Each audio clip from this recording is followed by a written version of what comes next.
किंतु जिस स्तर पर वह कृष्ण के साथ अपने सनातन संबंध को समझ सकता है, उस स्तर को कृष्ण भावनामृत कहा जाता है। ऐसी रोगग्रस्त अवस्था जिसमें वह श्री कृष्ण से अपने सनातन संबंध को नहीं समझ सकता है, एक दूषित अवस्था अथवा माया है। चूँकि गोपियाँ शुद्ध दिव्य ज्ञान के स्तर पर अवस्थित है, अतएव उनके मन सदैव कृष्ण भक्ति से पूर्ण रहते हैं। उदाहरणार्थ, जिस प्रकार अग्नि तथा वायु में कोई पृथकता नहीं है, उसी भांति श्री कृष्ण और जीव भी पृथक नहीं है। जब जीव श्री कृष्ण को भूल जाता है, तब वह अपनी सामान्य दशा में नहीं होता। जहाँ तक गोपियों का संबंध है, सदैव श्री कृष्ण का चिंतन करने के कारण वे ज्ञान की पूर्णता के सर्वोच्च स्तर पर स्थित है। तथाकथित प्रयोगवादी दार्शनिक कभी कभी सोचते हैं कि भक्ति मार्ग अल्प बुद्धि के व्यक्तियों के लिए है, किंतु जब तक तथाकथित ज्ञान मार्गी भक्ति का अवलंबन नहीं लेते हैं, उनका ज्ञान निश्चित रूप से अशुद्ध और अपूर्ण है। वस्तुतः श्री कृष्ण से अपने सनातन संबंध को भूल जाने की स्थिति वियोग है, किंतु वह भी भ्रमात्मक है, क्योंकि वास्तव में कोई वियोग नहीं है। गोपियाँ कभी भी श्री कृष्ण से विलग नहीं हुई थी। दार्शनिक दृष्टिकोण से भी कोई वियोग नहीं था। उद्धव श्री कृष्ण का संदेश पढ़ते रहे, जगत भी श्री कृष्ण से विलग नहीं है, मुझसे अलग कुछ भी नहीं है। संपूर्ण सृष्टि मुझ पर आश्रित है और मुझसे अलग नहीं है। सृष्टि के पूर्व भी मैं था। इस बात की पुष्टि वैदिक साहित्य में भी की गई है। एको नारायण आसीन, न ब्रह्मा न ईशानः। सृष्टि से पूर्व केवल श्री नारायण थे, न तो ब्रह्मा थे, न ही शिव। संपूर्ण सृष्टि का संचालन प्रकृति के 3 गुणों के द्वारा होता है। कहा जाता है कि ब्रह्मा ने जो रजोगुण के अवतार हैं, इस ब्रह्मांड की रचना की, किंतु ब्रह्मा गौण रचयिता है, मूल रचयिता तो श्री नारायण है। इसकी पुष्टि शंकराचार्य ने भी की है। नारायणः परो अव्यक्तात्। नारायण इस सृष्टि से परे हैं, दिव्य हैं। इस प्रकार इस सृष्टि के भीतर कुछ भी कृष्ण से पृथक नहीं है। श्री कृष्ण विभिन्न अवतारों में अपना विस्तार करके समस्त सृष्टि की रचना करते हैं, उसका पालन करते हैं और संहार करते हैं। सब कुछ श्री कृष्ण है और सब कुछ श्री कृष्ण पर ही निर्भर है, किंतु भौतिक शक्ति में उनकी प्रतीति नहीं होती है। अतः इसे माया अथवा भ्रम कहा जाता है। किंतु आध्यात्मिक शक्ति में पग पग पर तथा सभी परिस्थितियों में श्री कृष्ण के दर्शन होते हैं। ज्ञान की इस पूर्णता की स्थिति की प्रतिनिधित्व गोपियाँ करती हैं। सृष्टि पूर्ण रूप से श्री कृष्ण पर निर्भर है, किंतु वे उससे सदैव पृथक रहते हैं। उसी भांति जीव भी अपनी भौतिक तथा बद्ध जीवन से पृथक है। यद्यपि आध्यात्मिक अस्तित्व के आधार पर भौतिक शरीर का विकास हुआ है। भगवद गीता में समस्त सृष्टि को जीवों की माता तथा श्री कृष्ण को पिता के रूप में स्वीकार किया गया है। जिस प्रकार पिता माता के गर्भ में इंजेक्शन देकर जीव का गर्भाधान करता है, उसी भांति श्री कृष्ण ने सभी जीवों को भौतिक प्रकृति के गर्भ में इंजेक्शन देकर स्थापित किया है। अपने विविध कर्म फलों के अनुसार वे विभिन्न प्रकार का शरीर ग्रहण करते हैं, किंतु जीव सभी परिस्थितियों में इस बद्ध भौतिक जीवन से पृथक है। यदि हम केवल अपने शरीरों का ही अध्ययन करें तो हम समझ सकते हैं कि किस प्रकार जीव इस शारीरिक आवरण से सदैव पृथक है। शरीर की प्रत्येक क्रिया प्रकृति के 3 गुणों की पारस्परिक अंतःक्रिया के कारण होती है। प्रत्येक क्षण हमें शरीर में अनेक परिवर्तन होते दिखाई देते हैं, किंतु आत्मा इन सभी परिवर्तनों से पृथक है। कोई भी प्रकृति के कार्यों की न तो सृष्टि कर सकता है, न नष्ट कर सकता है, और न ही इसमें हस्तक्षेप कर सकता है। अतः जीव भौतिक शरीर में फंस जाता है और जागृति, सुषुप्ति तथा चेतनाहीन नामक 3 दशाओं में बद्ध हो जाता है। मन जीवन की इन तीनों दशाओं में कार्यशील रहता है। जीव को सुप्तावस्था में कोई वस्तु वास्तविक प्रतीत होती है, किंतु वही वस्तु जागृत अवस्था में आने पर अवास्तविक प्रतीत होने लगती है। अतएव यह निष्कर्ष निकलता है कि किन्हीं विशेष परिस्थितियों में जीव किसी वस्तु को वास्तविक स्वीकार करता है, किंतु दूसरी परिस्थितियों में वह उसी वस्तु को अवास्तविक मान लेता है। यह विषय प्रयोगवादी दार्शनिकों अथवा सांख्य योगी के अध्ययन की विषय वस्तु है। उचित निर्णय पर पहुंचने के लिए सांख्य योगी कठोर व्रत और तपस्या करते हैं। वे इंद्रिय दमन और वैराग्य का अभ्यास करते हैं। जीवन के चरम लक्ष्य का निर्धारण करने वाले इन विभिन्न विधियों की तुलना नदियों से की गई है और श्री कृष्ण की तुलना सागर से। जैसे सभी नदियाँ सागर की ओर प्रवाहित होती है, उसी भांति ज्ञान प्राप्ति के सभी प्रयास श्री कृष्ण की ओर जाते हैं। अनेकानेक जन्मों के प्रयास के पश्चात जब कोई वास्तव में श्री कृष्ण के समीप आ जाता है, तब उसे सिद्धि की अवस्था प्राप्त होती है। श्री कृष्ण ने भगवद गीता में कहा है, सभी मुझे प्राप्त करने के पथ का अनुसरण कर रहे हैं, किंतु भक्ति रहित मार्ग को अपनाने वालों को अपना प्रयास अत्यंत कष्टकर प्रतीत होता है। क्लेशो अधिकारस्तेषाम अव्यक्तासक्त चेतसाम। भक्ति के बिंदु तक पहुँचे बिना श्री कृष्ण को नहीं समझा जा सकता है।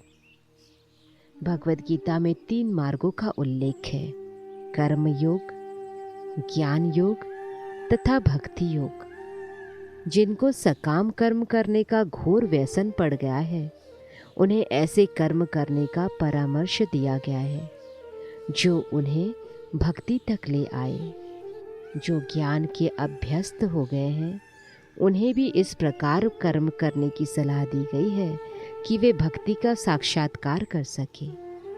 कर्म योग साधारण कर्म से भिन्न है और ज्ञान योग साधारण ज्ञान से भिन्न है।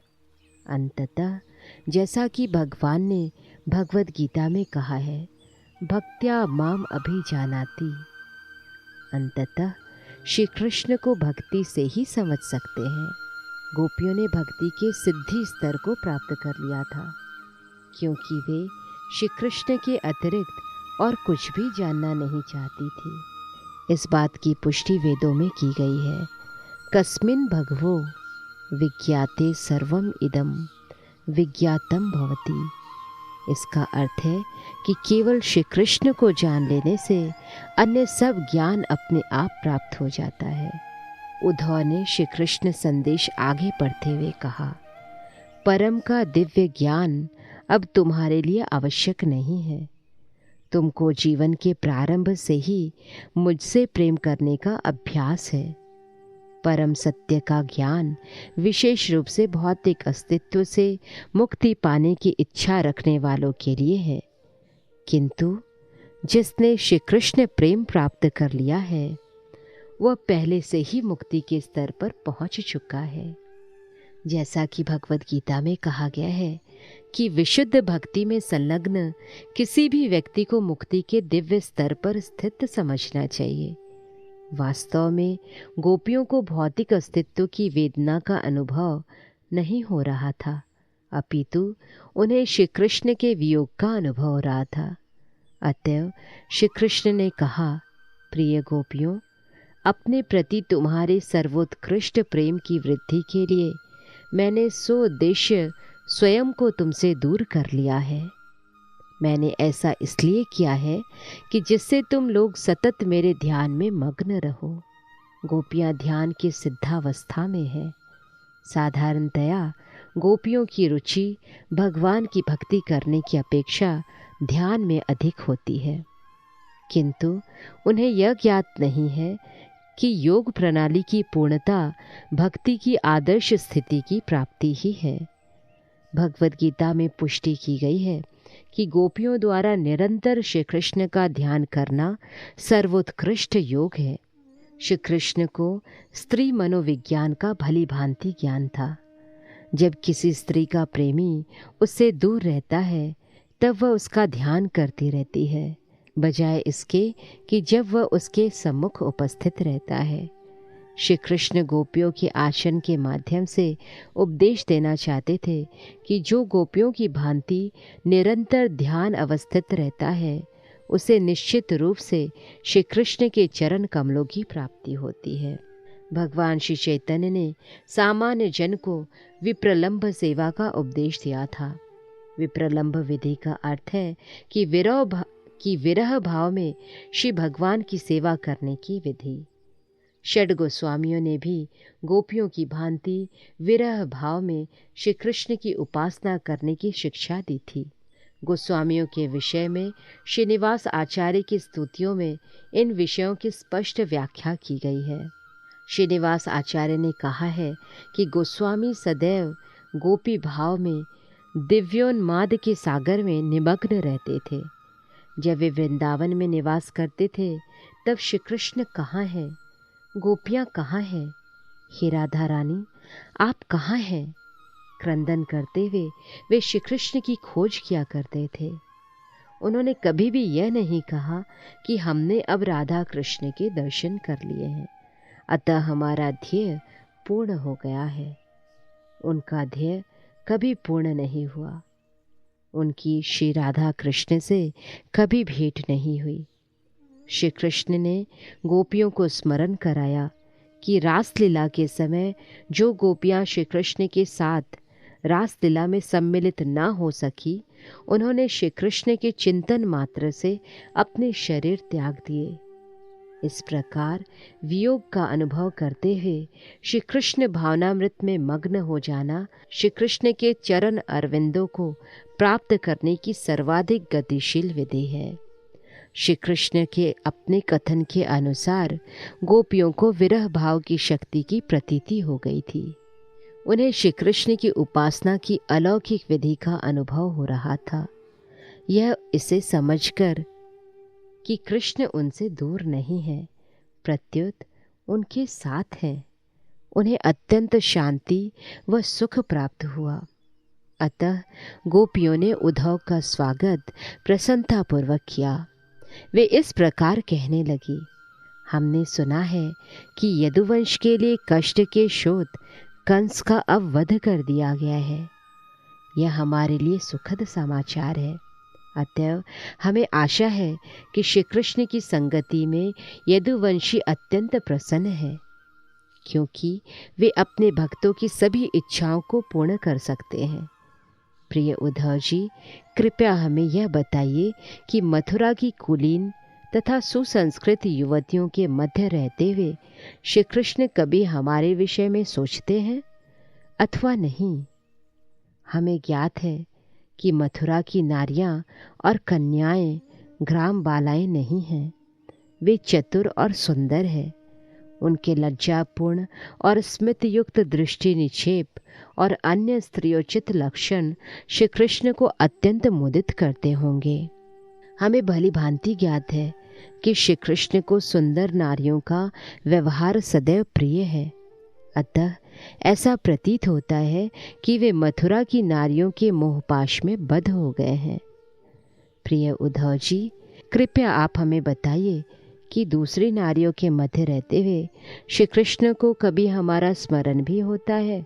दूसरी गोपी ने पूछा, क्या कुमुदनी पुष्पों और चांदनी से युक्त उस रात्रि का उन्हें स्मरण होता है जब वृंदावन अत्यधिक सुंदर हो गया था? श्री कृष्ण हमारे साथ नृत्य कर रहे थे और वातावरण में घुंघरुओं की झंकार गूंज रही थी। तब हमने अत्यंत सुखद वार्तालाप किया था। क्या उन्हें उस विशेष रात्रि का स्मरण है?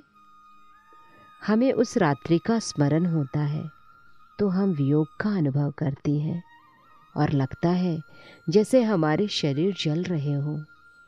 क्या यह अग्नि बुझाने के लिए वे वृंदावन आने का प्रस्ताव रखते हैं, जैसे वर्षा करके दावाग्नि बुझाने के लिए आकाश में बादल प्रकट होते हैं? एक अन्य गोपी ने कहा, श्री कृष्ण ने अपने शत्रु का वध कर दिया है और विजयी की तरह कंस के राज्य को प्राप्त कर लिया है। हो सकता है कि अब तक उन्होंने किसी राजकुमारी से विवाह कर लिया हो और अपने स्वजनों और मित्रों के मध्य अत्यंत सुखपूर्वक रह रहे हों। अतएव श्री कृष्ण अब इस वृंदावन ग्राम में क्यों आने लगे? एक अन्य गोपी ने कहा, श्री कृष्ण भगवान हैं, वे लक्ष्मी के पति हैं और आत्मनिर्भर है। उन्हें न तो हम जैसी वृंदावन की वन बालाओं से, न ही मथुरा की नगर बालाओं से कोई प्रयोजन है। श्री कृष्ण महान परमात्मा है। यहाँ या वहाँ उन्हें हम में से किसी से भी कोई प्रयोजन नहीं है। एक अन्य गोपी ने कहा, श्री कृष्ण के वृंदावन में हमारे पास लौट आने की अपेक्षा करना हमारी एक अनुचित आशा है।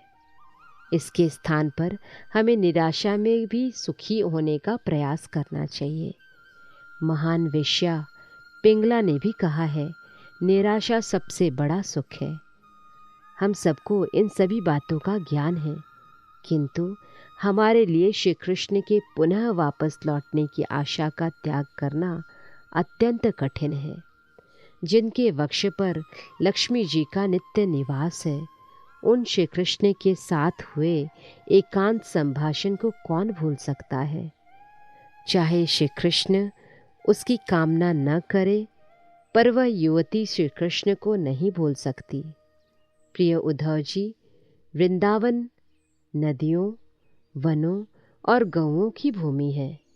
यहाँ मुरली की ध्वनि सुनाई दी थी और अपने ज्येष्ठ भ्राता बलराम जी के साथ श्री कृष्ण ने हमारे सानिध्य में इस वातावरण का आनंद लिया था। अतएव वृंदावन का वातावरण हमें निरंतर श्री कृष्ण व बलराम जी का स्मरण कराता रहता है। श्री देवी लक्ष्मी के आश्रय श्री कृष्ण के चरण चिन्हों की छाप वृंदावन की भूमि पर है और इन चिन्हों के कारण हम कृष्ण को नहीं भूल सकी है। गोपियों ने आगे भी कहा कि वृंदावन अभी भी समस्त वैभव व सौभाग्य से परिपूर्ण है। जहाँ तक भौतिक आवश्यकताओं का प्रश्न है, वृंदावन में कोई भी कमी नहीं है, किंतु इस वैभव के होते हुए भी वे श्री कृष्ण और बलराम जी को नहीं भूल सकती है। श्री कृष्ण की चाल, उनकी मुस्कान और उनकी विनोदी शब्द आदि उन सुंदर श्री कृष्ण के विभिन्न आकर्षक लक्षणों का हम निरंतर स्मरण करती रहती है। श्री कृष्ण के व्यवहार ने हमें पूरी तरह से हर लिया है और उन्हें विस्मृत करना हमारे लिए असंभव है। हम सदैव उनकी प्रार्थना करती रहती हैं और कहती हैं, प्रिय भगवान, प्रिय लक्ष्मीपति, हे वृंदावन के स्वामी और दुखी भक्तों के मुक्तिदाता, हम अब दुख के सागर में गिरकर डूब गए हैं। अतएव कृपया आप पुनः वृंदावन लौट आइए और हमें इस दयनीय स्थिति से मुक्ति दिलाइए। उद्धव जी ने श्री कृष्ण के विरह में गोपियों की दिव्य असामान्य दशा का सूक्ष्मता से अध्ययन किया और उन्होंने उनके साथ श्री कृष्ण की सभी लीलाओं का बारंबार गान करना ही श्रेयस्कर समझा। भौतिकवादी व्यक्ति भौतिक दुखों की ज्वाला में सदैव दग्ध रहते हैं,